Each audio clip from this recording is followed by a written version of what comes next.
Voilà encore un de nos hors-série de l'été avec un chroniqueur que vous n'avez plus vu depuis un bout de temps.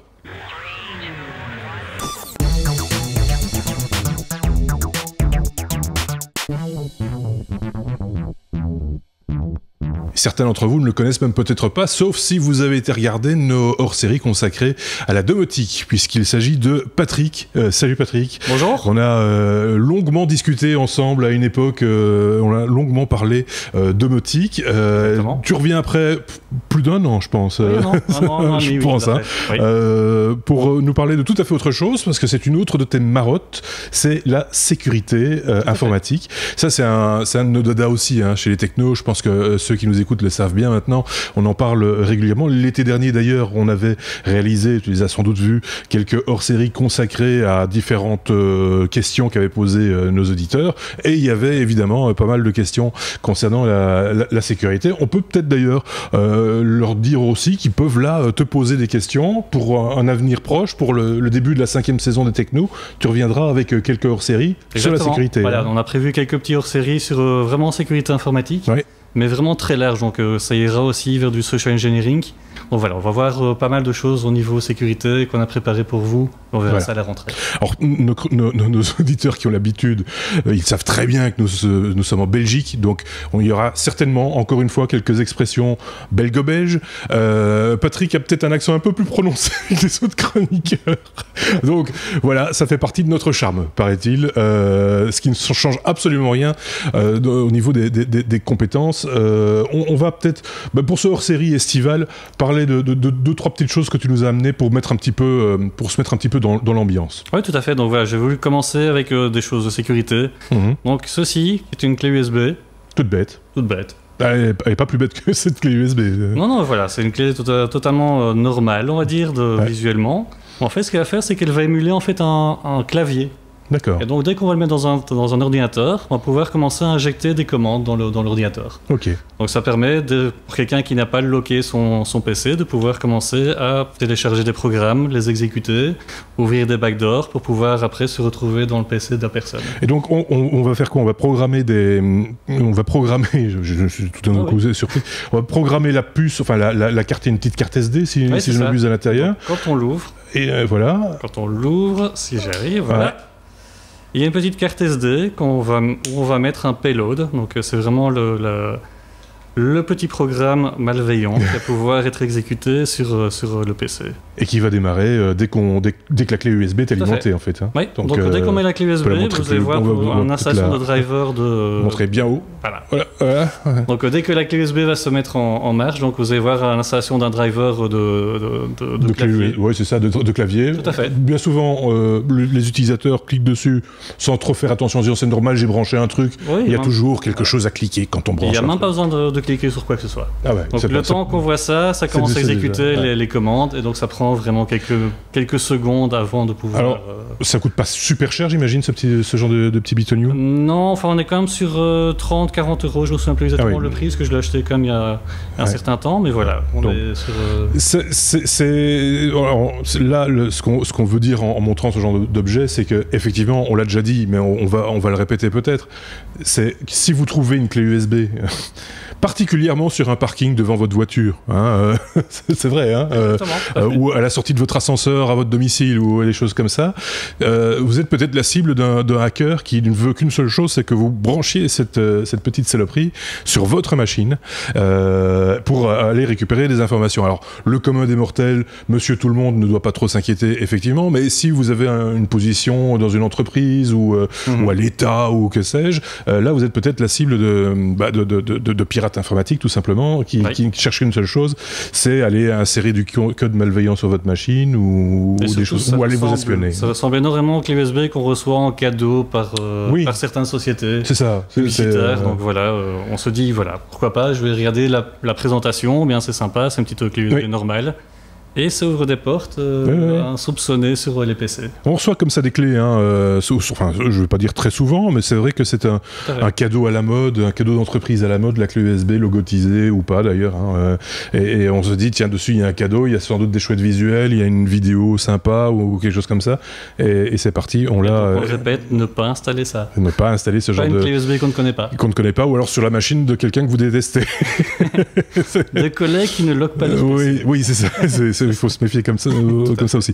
De manière générale, ne pas brancher un appareil sur un chargeur ou sur un device que vous ne connaissez pas aussi. On voit ça dans les aéroports, c'était démontré, des gens qui arrivaient à pirater les smartphones sur les bandes de recharge de votre smartphone, où vous venez brancher votre smartphone parce qu'il y a des chargeurs à disposition. C'est sympa parce qu'on est toujours à court de batterie. Et puis derrière, on ne sait pas très bien ce qu'il y a. Et là, il y a un petit adaptateur à faire. Exactement. Je ne l'ai pas pris, mais je l'ai ici. Donc, c'est un petit adaptateur qui va simplement ne pas faire passer de data, mais juste le courant. Juste le courant, donc 2 fils sur les 4. Voilà. Donc il suffit d'avoir ça en poche, le mettre en intermédiaire et vous êtes sauvé. Ça, c'est pour l'USB. Sympa. Tu es venu avec un gros bouquin aussi. Oui, parce que quand on parle de sécurité, généralement, on parle de certification. Oui. Et donc voilà, c'est ma lecture pour ces vacances. Bien haut. Voilà, toujours bien haut. Ouais. Ça fait de l'exercice. Donc voilà, c'est ton livre de chevet pour l'été. C'est mon livre de chevet pour l'été, vu que voilà, on s'était dit, on va prendre tout ce qu'on a besoin pour l'été. Ouais. Et donc voilà, c'est le petit. Ça contient quoi? C'est certification, ça parle de quoi? Certification CISSP, donc c'est Certified Information Security Professional. Et donc ça parle de 18 domaines dans lesquels on va pouvoir avoir l'intégrité de tout ce qui est sécurité dans une société. D'accord. Ça va de la sécurité physique, sécurité des systèmes, tout ce qui est aussi les malwares, etc. Donc, c'est évolutif en plus, donc il faut le renouveler de temps en temps quand même. Exactement. Oui. Donc c'est une certification où il faut passer un certain nombre d'heures et prouver un certain nombre d'heures de training. C'est ça. Pour pouvoir la conserver au fil des années. C'est une Bible. Oui, 900 des pages.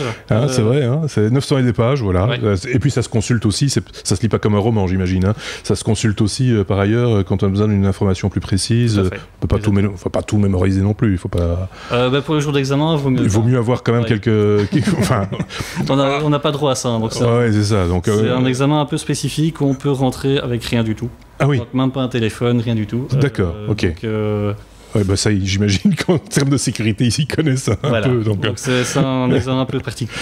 Alors, troisième objet, et on en terminera avec ça, mais c'est pas des moindres, parce que ça, c'est quand même le genre de truc qu'on voit en général dans les films. C'est vrai, hein. Non, c'est pas dans un film ici. Mais là, on n'est pas dans un film, on est juste dans un podcast vidéo et audio aussi, donc on va décrire l'objet dont il s'agit. Ça ressemble à une carte magnétique classique. C'est un bout de plastique, en fait. Mais quand on s'en approche un peu, on constate qu'il y a de l'électronique, une petite pile également. Il y a de l'électronique dessus. Alors, à quoi ça sert? Ça sert, en fait, à copier des badges d'accès. D'accord. Donc, ça permet justement d'être proche d'un badge qu'on laisse sur un bureau ou quoi que ce soit d'un collègue. On va simplement appuyer sur ce bouton-ci. Donc, on va commencer à copier l'image du badge.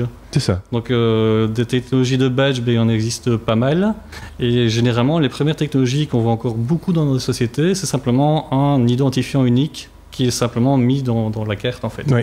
Et donc, lui, qui est alimenté par un champ magnétique externe, c'est ça, l'antenne, en fait, donne un champ magnétique qui va créer de l'électricité. Suffisamment pour pouvoir donner l'identification, renvoyer l'information, et à partir de ce moment-là, la porte s'ouvre, quoi. Tout à fait. Et donc, ceci va justement pour différentes technologies, donc pas simplement que les identifiants, mais des technologies plus évoluées, pouvoir copier bit par bit, si vous voulez, le badge. Et donc ça permet après de pouvoir rentrer comme étant un personnage. Soyons clairs, pour ceux qui n'ont pas l'image, on parle bien ici de badge magnétique, mais de contact de surface, pas avec une puce, pas avec avec une bande magnétique. C'est vraiment le badge comme on voit dans toutes les sociétés. Comme on a, moi j'en ai un, t'en as un. Ça marche aussi avec les badges de chambre d'hôtel? Ça dépend du badge, tu me diras. Ça dépend de la technologie, mais oui, ça fait. Ça pourrait, pas mal, quoi. Oui. Donc il y a plusieurs modèles. Donc celui-ci, c'est le plus fin. Il y a d'autres modèles, mais qui sont d'autres marques, qui sont un peu plus gros, qui eux vont avoir plusieurs antennes. qui vont pouvoir émuler différentes cartes. Alors, si ce type d'appareil est proposé sous ce form factor qui est vraiment tout à fait désuet, c'est aussi pour pouvoir l'intégrer, on l'imagine, dans quelque chose d'autre, de plus anodin. Oui, mais en fait, voilà, ce qui se passe, c'est que on ne le voit pas ici, mais en fait, il y a vraiment l'antenne. L'antenne qui se trouve là, ça c'est obligatoire. Il y a quand même besoin d'avoir une certaine surface pour avoir l'antenne. Je veux dire, toute l'électronique qui est là apparente pour le coup, on pourrait très bien imaginer d'intégrer tout l'ensemble du dispositif dans quelque chose qui serait par exemple un portefeuille ou oui, tout à fait. Comme ça, hein. Mais il y a aussi, en fait, je l'ai pas prise avec, mais il y a aussi un petit casing, en fait, et un petit casing que tu le mets dedans.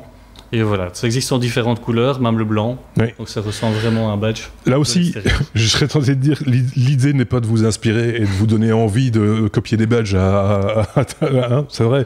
Mais c'est juste essentiellement de sensibiliser les gens à dire, attention, c'est très simple en fait. Un badge, la proximité avec ce type d'objet, ça permet de le copier très rapidement. On peut rentrer sur votre lieu de travail, on peut badger à votre place tout simplement. Même un collègue à la rigueur pourrait avoir un intérêt, un collègue malveillant, soyons clairs, hein, pourrait trouver un intérêt à copier le badge de son voisin pour avoir accès à des choses auxquelles lui n'a pas nécessairement accès, pas uniquement la photocopieuse, des locaux par exemple, et des choses plus sensibles, et donc là du coup ça pose problème. Donc un badge, c'est malheureux à dire, mais il faut le garder dans sa poche et loin de généralement dans un portefeuille, justement un certain casing qui va permettre de ne pas, que les ondes ne passent pas. Et ça c'était en fait le premier, donc c'est la copie de badge. Mais c'est ça que je voudrais voir pendant ces vacances-ci. Il semblerait qu'aussi on peut incrémenter donc cet ID et donc faire un scanning complet dans certains ranges, dans certaines fenêtres d'identifiants. Et quand on sait généralement que les identifiants les plus bas sont ceux qui ont la plus haute permission, c'est généralement les personnes qui ont fondé. Donc on peut interpréter sur base d'un badge, on pourrait très bien dire, on va l'interpréter et dire tiens, le chef de ce gars-là ou le chef du chef de ce gars-là ce sera certainement un ID qui est plus bas, et donc on commence à scanner vers le bas ou bien vers le haut, et donc on peut commencer à avoir des accès qu'on n'a pas normalement droit. C'est assez incroyable. Hein. C'est autorisé à la vente, ces machins-là? Oui. Pose des questions aussi. Oui, il y a un shop où on peut acheter ce genre de périphérique. Généralement, c'est plutôt pas professionnel à sécurité, donc on est plutôt dans des tests d'intrusion. Oui, c'est ça. Donc on en parlait certainement lors des hors-séries, mais ces deux petits devices sont vraiment pour des tests d'intrusion. Donc, ça veut dire quoi? C'est des entreprises ou des particuliers qui font appel au service de gens qui ont les compétences, qui sont certifiés, etc. pour tester la résistance à l'intrusion. Oui, tout à fait. En fait, on appelle dans le métier, il y a des blue teams, c'est les équipes qui vont défendre. Et les red teams, les équipes qui vont attaquer. D'accord. Et donc c'est tout du matériel qui sont utilisés par des red teams pour pouvoir rentrer dans des bâtiments. Et donc on se challenge continuellement pour essayer de passer. C'est un petit jeu amusant, ceci dit. Ça permet de révéler pas mal de faiblesses dans une société et justement de pouvoir les patcher et justement être plus secure. Ouais, écoute, on n'a pas perdu notre temps, j'ai l'impression, de ce côté-là. On a appris 2-3 trucs quand même. Alors même si on l'imagine, le voir, c'est encore autre chose. Le voir fonctionner, c'est encore plus rigolo. Donc voilà, c'est une bonne entrée en matière, j'ai envie de dire, Patrick, pour les hors-séries que nous produirons. On ira beaucoup plus loin dans tout ce qui est justement test de pénétration. Oui, c'est ça.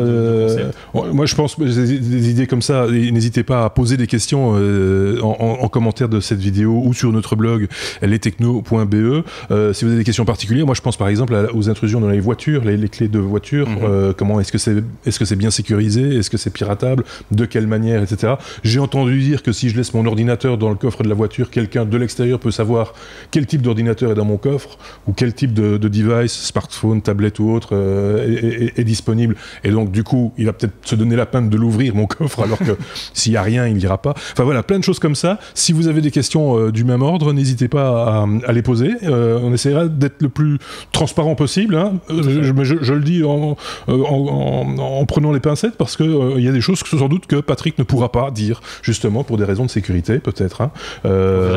Ça dépendra des questions, effectivement. Merci beaucoup, Patrick.